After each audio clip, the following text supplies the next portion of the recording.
So we started recording the class. Good morning.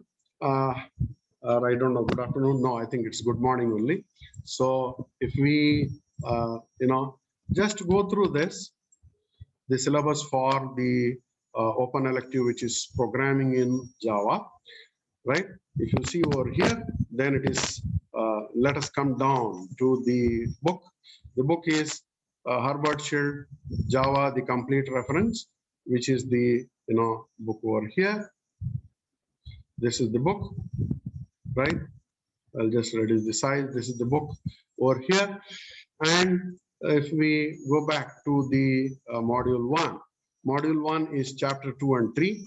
And let us see what it is in the chapter 2 and 3, the overview of Java, data types, variables, and arrays. Okay. Then the module 2 is chapter 4 and 5. Chapter 4 and 5. So chapter 4 is operators and control statements. So looks more similar to C, but ideally speaking, I can say that it is much simpler than C. Okay, Java is much simpler than C. Then you have 6, 7, and 8 in the module 3. 6 is closer look, introduction to classes, closer look for methods and classes, and the inheritance. Okay, 6, 7, and 8. Then the module 4 is 9 and 10. 9 and 10 is packages and interfaces, exception handling. Then the final module 5 is 12, 13, and 15. 12, 13, and 15. So we don't have 11. 12 is enumerations, autoboxing, annotations, IOs, and applets. 14 we don't have. Then string handling. So this is the syllabus, right? So if you just see till this point, it is 385 pages, but really speaking, we don't have 14 chapter, we don't have 12 chapter, we don't have chapter 1. So it might be somewhere around 300 pages. Okay, but however, it is much simpler. As we go ahead, we will see that it is much simpler, and material is also available for the same. So if we see over here, just let me show you the what you call situation over here. Module 1, 2, 3, 4, 5. All the notes is available over here. All the notes is available over here. Okay, so we will might be try to shorten this notes also, but however the notes is all available over here. So let us just briefly discuss about the what you call the subject itself, right? So we will just discuss today the introduction to Java, which is not really speaking not part of the subject, but still we can go through it because it's needed. Sometimes I'll not give much importance to history, but the buzzwords, bytecode, JDK, and object-oriented programming is rather very much important. Okay, so let us what you call take each one. Java history is basic Java history will not go date wise. So Java is general purpose object-oriented programming language. So what is a object-oriented programming language? We'll see a little later. It is developed by Sun Microsystems of USA in 1991. Now it is owned by Oracle. Sun Microsystems has been acquired by Oracle presently. Earlier, it was originally invented by James Gosling, who is known as father of Java, and he called it as O. It was basically designed for consumer electronic devices like TV, VCR, and toaster, and such other things. But however, it was found that it was very much suitable for internet-based applications. So goal is to make the language simple, portable, highly reliable. So these are the features, very important features of Java: simple, portable, and highly reliable. So most striking feature of the Java is platform neutral. Sometimes we call it as platform independent. So platform neutral or platform independent. A program which is a .class file, which what is a .class file we'll see later. A .class file can be run on either the what you call Windows system or on any browser or on any Linux or OS2 or Chrome OS, anywhere you can run it. Okay, so Java is the first programming language that is not tied to any particular hardware or OS. So that's why we call it as program platform neutral or platform independent. Program developed in Java can be executed anywhere on any system. Okay, so execution anywhere is a very important term. Execution anywhere is a what we call anywhere is a very important term in Java. Okay. So Java is a revolutionary technology because it has brought in fundamental shift in how we develop and use programs. Nothing like this has happened to the software industry before.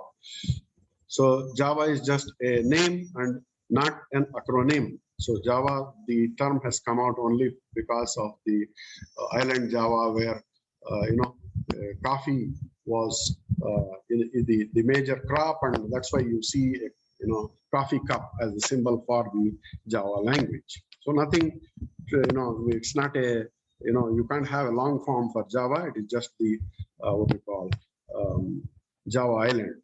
Okay. So here we have the milestones. I will not go through the milestones over here date-wise, right? Rather, we'll go for the features. The features are same for whatever we have written over here, compiled and interpreted, both platform independent and portable, object-oriented, robust and secure, distributed, familiar, simple and small, multi-threaded and interactive, high performance, dynamic and extensible.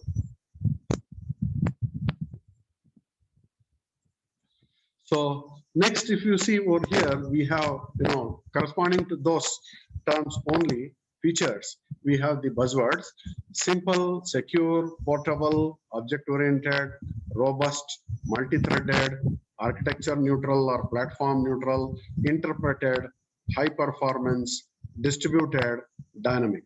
Okay, we have something like 11 features. There might be many more, but we have listed 11 buzzwords or features. So what is simple? Java is designed to be easy for professional programmers to learn and use effectively. It is simple and easy to learn if you already know the basic concepts of object-oriented programming. However, we'll see what is object-oriented programming, and it's quite simple. If we have some inkling of C++, then it is very easy to move to Java. Further, Java inherits the C++ syntax, almost same syntax as C and C++, and many of the object-oriented features of C++. So if we know C++, it will be an added advantage, but even if we don't know, it is all right. C has a very important features in it, which is known as pointers, and we know that pointers are very difficult, and that concept of pointers is not there in Java. Okay, that concept of pointers is not there in Java. So life becomes easy in Java compared to C. So then we have secure. Java is designed for use on internet. That means it is, you can use it on any browser. It enables construction of virus-free, error-free systems. Absence of pointers in Java ensures that program cannot gain access to memory locations without proper authorization. Okay, one of the major disadvantage of pointers is pointers can gain access to the memory locations, and that reduces the security, and therefore Java does not use pointers because the Java is very secure. Java wanted to be very secure, and hence it never used pointers at all, because pointers will gain access to the internal memory of the system. Portable. Java programs can be easily moved from one computer to another, anywhere and anytime. So any OS. Changes, upgrades in OS, processor, system resources will not force any changes in Java program. So we can use, even if the versions of operating systems change, the processors change, whether it is Intel processor, ARM processor, whatever type of processor we have, it doesn't matter at all. you can run the same Java.class file. So this is the reason why Java has become a popular language for programming on the internet, which interconnects different kinds of systems worldwide. Then we have object-oriented. Java is true object-oriented language. Almost everything is an object paradigm. So everything in Java is considered a object. Okay, so that makes it very powerful. All program codes and data reside within objects and classes. The object model in Java is simple and easy to extend. Easy to extend means extensible, we'll call it. Extensible just means you can keep on adding a lot of code to it, a lot of programs. Modular, extensible or modular is same thing almost. So Java comes with an extensive set of classes arranged in packages that can be used in our programs through what is known as inheritance. And also we'll see it can be used by means of polymorphism also. Okay, we'll see the three most important paradigms. Okay, robust. It provides many features that make the program execute reliably in a variety of environments. Java is strictly typed language. It checks code both at compile time and runtime. Java takes care of all memory management problems with what is known as garbage collection. Okay, it uses garbage collection for memory management problems. So we need not specifically do memory management like in C. So Java, with the help of exception handling, captures all types of serious errors and eliminates any risk of crashing the system. So we have exception handling. We have exception handling, very well exception handling in Java, and that removes the rather it removes the serious errors, or whenever errors occurs, then it can smoothly come out of the running, and hence it eliminates the risk of crashing the system. Then we have multi-threaded. Java is multi-threaded. That just means that you can run multiple tasks simultaneously in Java, which are helpful in creating interactive and network programs. Java runtime system comes with tools that support multi-process synchronization used to construct smoothly interactive systems. Okay, communication, is very easy in case of Java. Two, computers which run Java can communicate with each other, seamlessly. We call it as seamlessly without any problems. Okay, and that is basically provided by the multi-process synchronization, or what is known as multi-threading. Then we have architecture neutral. Java language and Java virtual machine helps in achieving goals of write once and run anywhere, anytime, forever. Write once, run anywhere, anytime, forever. Okay, this is the catchword of Java, right? Write once, run anywhere, anytime, forever. Changes, upgrades in operating system, processors, and system resources will not force any changes in Java program. Okay, so architecture neutral, program independent, program neutral, all these terms are same. Compiled and interpreted. Usually a computer language is either compiled or interpreted, but Java combines both this approach and makes it a two-stage system. So first, compiled, Java enables creation of a cross-platform program by compiling into an intermediate representation called bytecode. So when a program is written, it is written as .java file, and that .java file is compiled first. Once it is compiled, it gets converted into what is known as .class file, and .class file is the Java bytecode.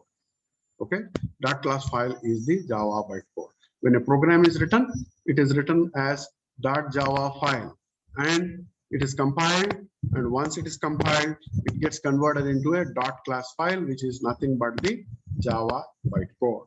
Now this Java bytecode or Java .class file is platform independent, that can be ported to anywhere. So then that bytecode is then interpreted, which generates the machine code that can be directly executed by the machine that provides a Java virtual machine. So every system can run the .class file if it is having a Java virtual machine of its own. Okay, Java virtual machine of its own. So .class file can be run on any system which has a JVM. Okay, can be executed. .class file can be executed in any platform which has a JVM. So therefore, we say that sometimes, you know, the browsers are also JVM enabled. Okay, Java virtual machine enabled. Okay, that means they have the, you know, power to, you know, interpret the .class file and convert it into the whatever, you know, machine code. High performance. Java performance is high because of the use of bytecode. You compile it once and run the interpreted code. The bytecode was used so that it was easily translated into the native machine code. Okay, bytecode can be easily translated into native machine code by means of the, you know, Java virtual machine, which is basically interpretation. Then distributed. Java is designed for a distributed environment of the internet.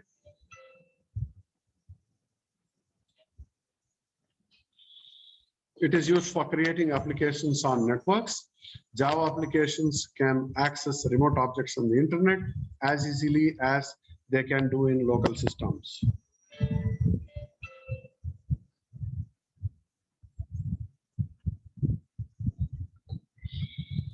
Java enables multiple programmers at multiple remote locations to collaborate and work together on a single project. Then Java is said to be dynamic. Java is capable of linking in new class libraries, methods, and objects. It can also link native methods, the functions written in other languages such as C and C++. Okay, so you can link some code which is written in C and C++ also with Java. Okay, so Java is capable of linking in new class libraries, method, and objects, and also in, you know, linked native methods such as in C and C++. So what is the process? What we call it as the Java magic, which is the bytecode is being mentioned over here. You have the .java file, as I said, Java code, and that is compiled by what is known as Java. Java is Java C or Java, we call it. Java C is a Java compiler.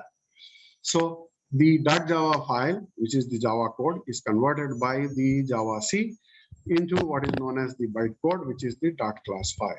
Now, this .class file can be run, either in the Windows operating system or Linux or Mac or any browser or any other, platform which is having the JVM, So this .class file is portable.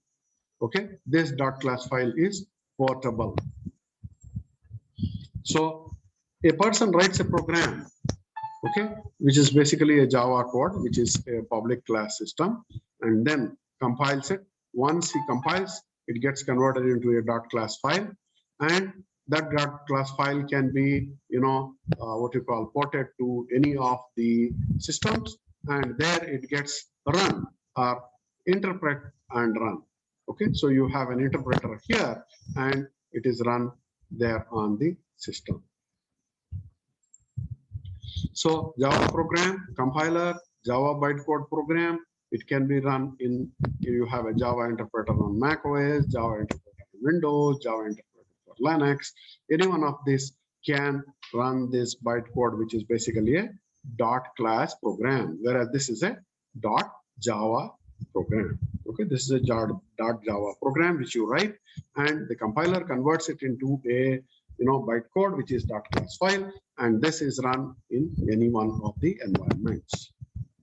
So bytecode is an intermediate code that runs on the Java virtual machine. A Java virtual machine is an abstract computing machine that enables a computer to run a Java program. Okay, so it's just an abstract computing machine enables a computer to run a Java program. The meaning of abstract is over here, it is a software component, it's not a hardware component. Okay, generally we can, we get confused by the term computing machine. It does not mean that computing machine can only be hardware. When we say that abstract computing machine, it's a basically software. Okay, so generally compiled languages, you have the programmer writing the code in the text editor, which might be Notepad, Emacs, VI, or whatever type of text editor you have.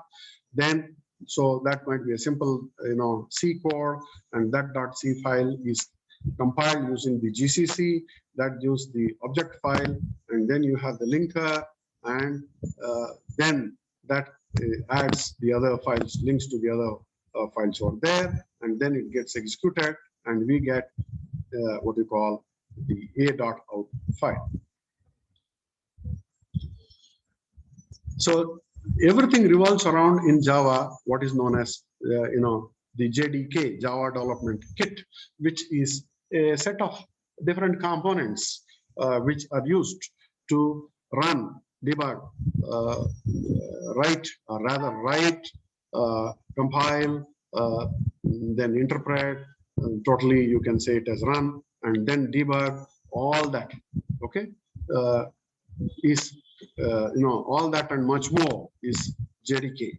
Okay, the JDK consists of Java, which is Java compiler, Java, the Java interpreter, JDB, the Java debugger, which is used for finding errors in the program, applet viewer, tools to run the applet on the browsers. Generally, the applets are programs which are run in the browsers.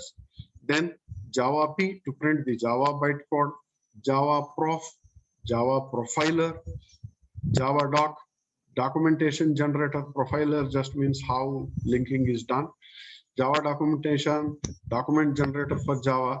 Java creates the C header files. Okay, create the C header files, and then you can link them properly. Okay, all these components are there in the Java development toolkit, which are used for overall a total system from writing to the program, where to write. That means might be a text editor, from the text editor to compiler to linker to debugger, and all the different components. Okay. Then we have the object-oriented paradigms, and this is a very useful thing over here. That is basically what happens is we have the code and the data. Okay, then we need to consider abstraction, then three OOPS principles. Okay, so for the moment I'll just go to the other set of slides. Okay, let me go to the other set of slides. Okay, so two paradigms of programming is, we know that program consists of code and data. A program will be having code as well as input data. So program can be organized around either data or code. Okay, you can write programs around the code or around the data. So corresponding to that, if we write programs around the code, then we call that as process-oriented model. So that is around the code acting on data, code acts on data, right? So program is defined by a sequence of codes. So here we have data structures plus algorithms is equal to program. Program complexity might be 25,000 to 1 lakh lines of code. The other one is around the data, object-oriented model around data, that is object, right? So object plus messages is equal to program. Here data structure plus algorithm is equal to program, whereas here object plus messages is equal to program. Okay, so data controlling access to code. So data will try to control access to the code rather than other way around. Here code will act on the data. Here data controls the access to the code. So these are the two paradigms. One is process oriented model, another is the object oriented model. Later we have quite a good number of other models also. We'll see, we need not bother about that. What is known as component model, and then aspect-oriented programming or aspect-oriented model and such other things have come later on, which are just extensions of the object-oriented model. Okay, so oops, 5 rules of Allen key is there over here. Everything is an object. Okay, everything is a object. A book is a object. What you call car is a object, or rather it's a class. A particular car, say my car will be a object. My book will be a object. My chair will be, this particular chair is a object. This particular computer is a object. Okay, so a program is a bunch of objects telling each other what to do by sending messages. Each object has its own memory made up of other objects. Every object has a type which is known as class. A collection of objects will correspond to a class. Okay, all the objects will be collected into a class. For example, you can have a class as, car. Okay, then under that you can have, so many other subclasses. Mercedes might be, Swift, or whatever you call it. Under that, you can say it is my car, which is having so and so, code or number. Okay, so that will become the object. All objects of a particular type, that is class, can receive the same messages.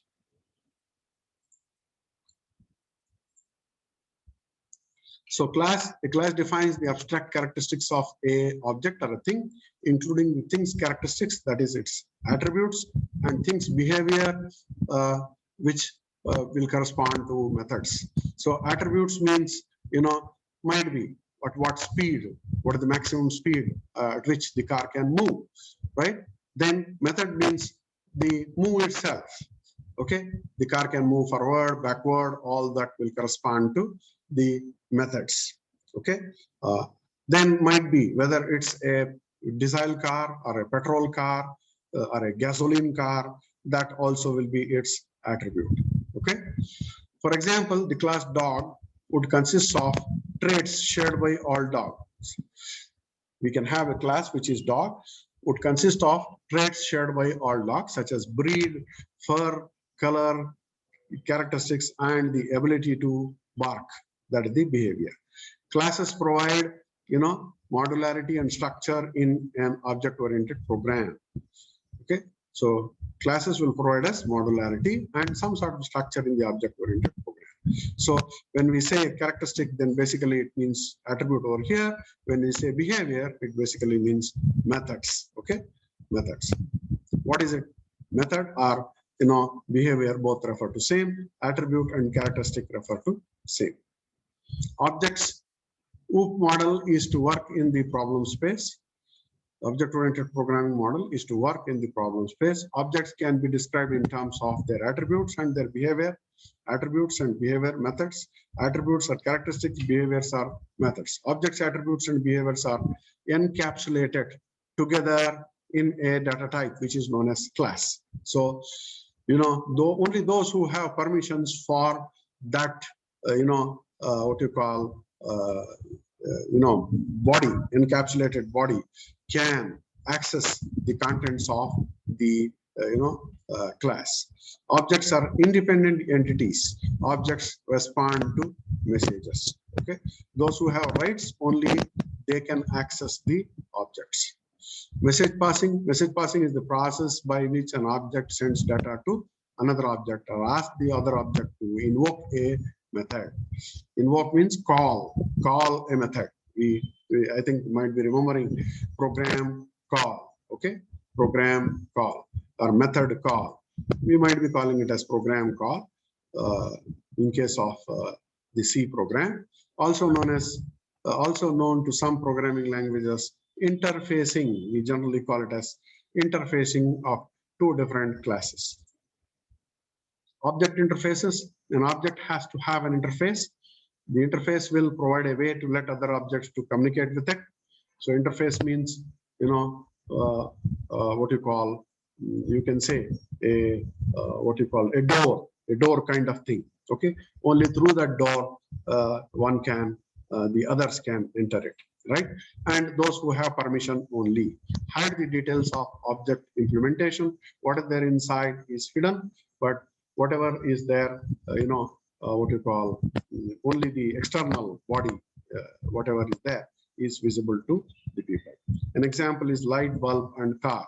So if you have a light bulb, what is there inside the light bulb is not our worry. Only what we want is it gives light or not. Okay. So now if you take, see a car is supposed to move, it should carry passengers, whether it has engine, what type of engine, how it is moving, all that need not be known to the driver. If he knows, it's better, but however, he need not know it for driving purpose. So light on, off, brighten, dim might be the methods associated with it. So class dog and object lessee. So class is a dog and object is the name of that particular dog, which is lessee. Object is a particular instance of a class.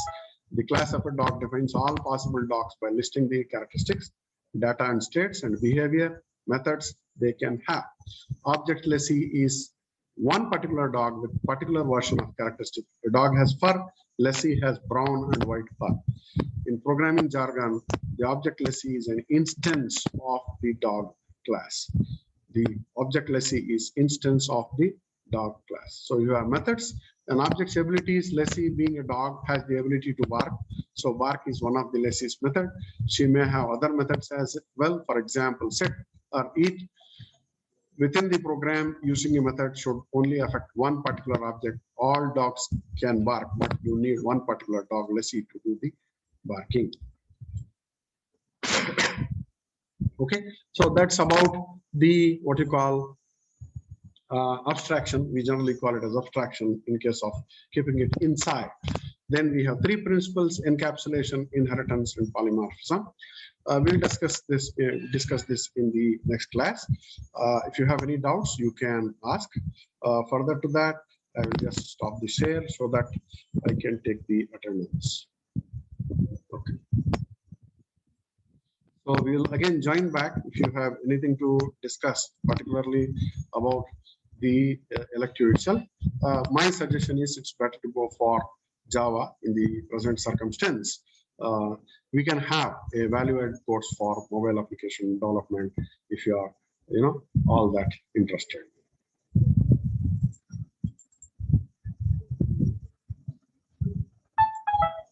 So resources are there for Java. All the resources are there for Java, nodes and such other things, book and everything. And we don't need to run the Java programs, and running Java program is not all that difficult in a even in a simple laptop. But Android needs very high resources. So we'll join back